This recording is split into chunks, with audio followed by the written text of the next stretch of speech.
grab your popcorn, grab your decapitated head, get your butter, get your bag of blood. This is the 2022 edition of the 31 Days of Dread, where Peter A. DeLuca, aka Pad, your boy here, the film buff, does one horror movie a day, and that's me talking. I'm your host. I'm not a vampire. I'm almost a zombie because I've just been doing nothing but watching these movies so I can discuss them all with you. But here it is, the 31 Days of Dread. Everyone, I am so excited to bring you these movies. We're doing modern day horror for the first time ever. We're barely even going to hit 2021. We're going to focus on 2022. So roll over in that coffin and let's go. AKA Patters, what is happening? Oh my god, I'm still adding movies to the 31 Days of Dread. I thought I was 6 movies away. Turns out I just added another. It's called Significant Other. Available right now on Peacock. And speaking of how we watch some of these movies, today's movie, House of Darkness, Neil LaBrute, Justin Long. It's available right now on Hulu. I'm already going to say it just because I enjoyed this movie so much. It's already available right now on Hulu. And what the heck is this movie? I love just... It's almost like you get into a movie because of streaming. Like, just because something's available. I selected this movie because I like Justin Long. I thought he was incredible in Barbarian. And Kate Bosworth. And then I'm like, hey, what was the last movie I saw with Kate Bosworth? And this is the fun of going into some of these apps, because you get like different thumbnails and different previews that automatically play from time to time. And I am so happy I took that chance. And what's the plot? What's this movie? What's this horror movie about? It's essentially and this occurred to me while we got some of our explanation, some of our exposition. But this is a retelling of Dracula. Now, that's what it basically says on the internet. I will further this by saying that this is a look at Dracula's brides.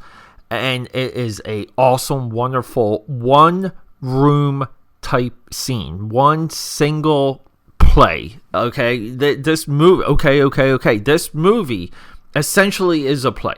This movie essentially takes place, or kind of does, but it's essential to one room. And we have horror that's played out. And we have Justin Long, who's brilliantly...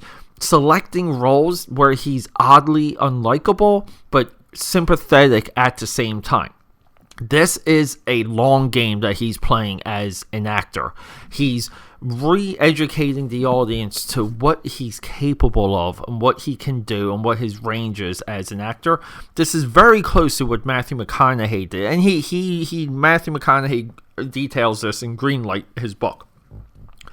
But he's swerving. He's getting away from these silly comedies. He's inching into another genre.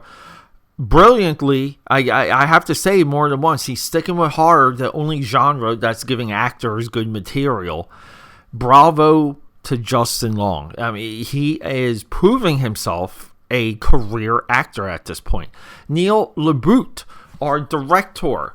We got to talk about him.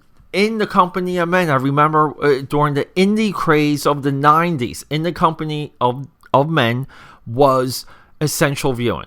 The Wicker Man. We spoke about Wicker Man either last year or the year before for the 31 Days of Dread. Yes, I'm talking about the 2006 Nicolas Cage Wicker Man. Death at a Funeral, Lakeview Terrace, Some Velvet Morning, Nurse Betty, Possession, Your Friends and Neighbors. This guy is a weapon. He's an actor's director, and he's dealing with the material here. He's dealing with horror that is only spoken. We don't get any blood. We don't get anything ghoulish. Only at the end of this movie. The rest of this movie is like taut. It's taut. It's angsty, it's anxious, and we say this a lot when we describe horror, but we put an emphasis on it when it's happening and it's nailed and it's real.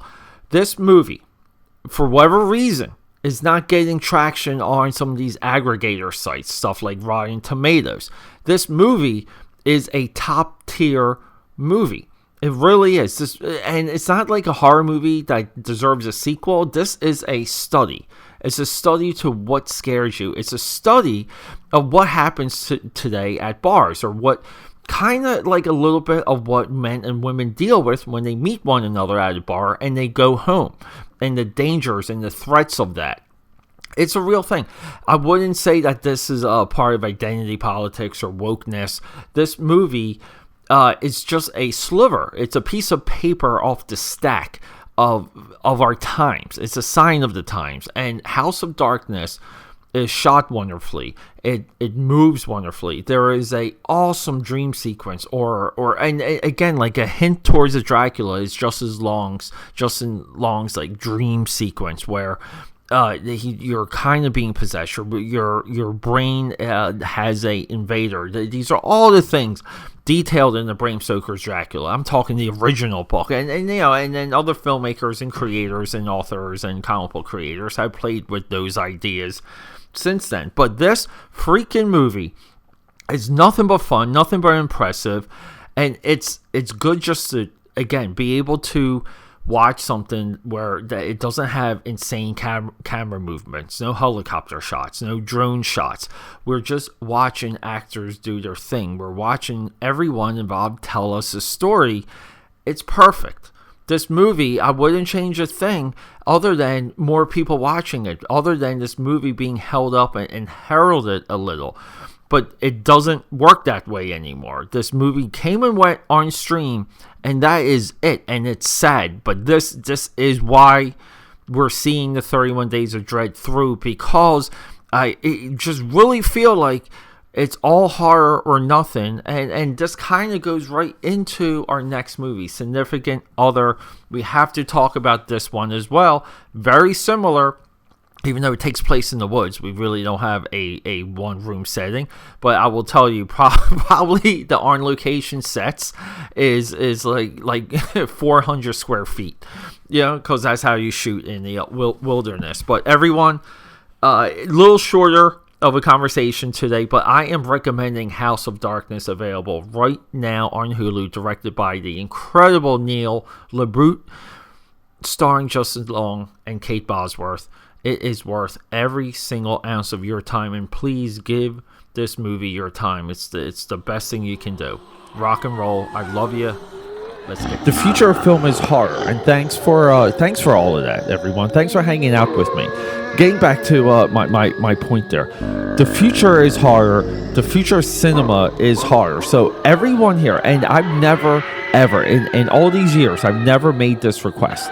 But everyone that we highlight, every single filmmaker, male, female, ghoul, goblin, you know the drill. But check them out. Find them on a streaming platform. I usually highlight how I watch these movies on which platform, even if I rented it or bought it, so you guys know a little bit of the price range. It's important that we support all of these movies and all of these filmmakers, because they are the future. The future is horror. Thanks for hanging out.